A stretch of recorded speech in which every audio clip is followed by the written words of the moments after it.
যে নারী উদ্যোক্তারা কোনো দিক থেকে পিছিয়ে নেই, তারা এগিয়ে আছে।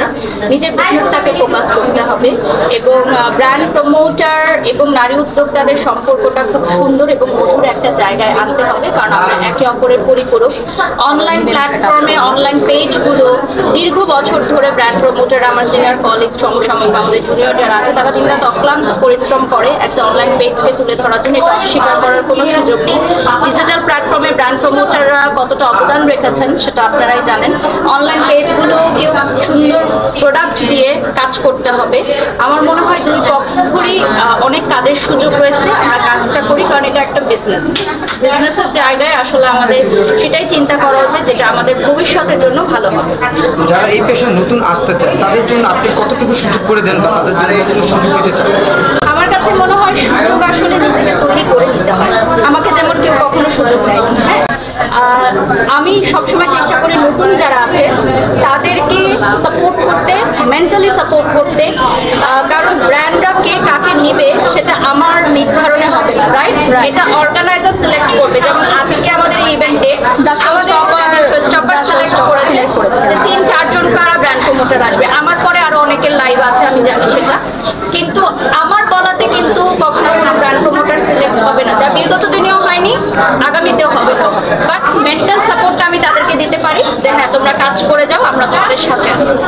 তারপরে বারবার আপনাকে শুনতে হয় যে আপনি ডমিনেট করেন কিংবা এইটা আধিপত্য বিস্তার করে চলছে, এই বিষয়ে কি বলবেন?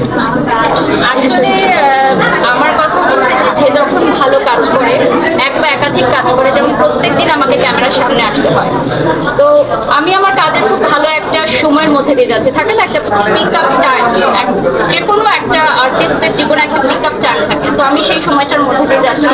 তো এই সময়টায় অনেক ঝড় ঝাপটা আসবে, খারাপ সময় আসবে, মন্দ সময় আসবে, ভালো সময় আসবে, এগুলো পার করে চলতে হবে। আমি মনে করি এগুলো পার্ট অফ মাই প্রফেশন, তো এগুলো সামাল দেওয়াটাই হচ্ছে আমার পরিচয়, আমার প্রফেশনালিজমের পরিচয়, যে আমি এগুলো কিভাবে হ্যান্ডেল করছি। এগুলো আসলে আপনার ক্যারিয়ারের কোনো প্রভাব পড়ে বা আপনার মানসিকভাবে কোনো রকম আপনার? প্রথম কথা হচ্ছে যে এখন বাংলাদেশের ইন্ডাস্ট্রিটা এমন হয়ে গেছে যে নেগেটিভ পাবলিসিটি বিগেস্ট পাবলিসিটি, যেটা আগে ছিল না আমরা যখন কাজ শুরু করেছি। তো যারা নেগেটিভ পাবলিসিটির মাধ্যমে প্রচার প্রসারে আসতে চায় তাদের কাজের পরিধি আসলে আরো বেড়ে যায়, যেটা সত্য। বিগত দিনগুলো তো আপনারা দেখেছেন। তো ভিউ বা রিচের জন্য কেউ যদি ভিউ বাণিজ্যের জন্য কোনো প্রকার নেগেটিভ পাবলিসিটি করে, সেটা আসলে তাদের প্রচার প্রসারণের সুযোগে।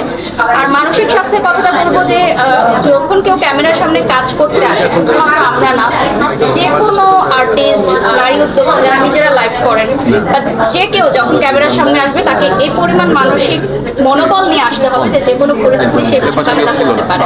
আমি তো দেখতেই পাচ্ছেন আজকে চলে এসেছি শো স্টপারের শোতে। এখন আসলে কাজের এত প্রেশার, যেহেতু রমজান চলে এসেছে, ঈদ আসছে, তো এখন হচ্ছে পিক টাইম, কাজের হাইয়েস্ট টাইম হচ্ছে এখন কাজের।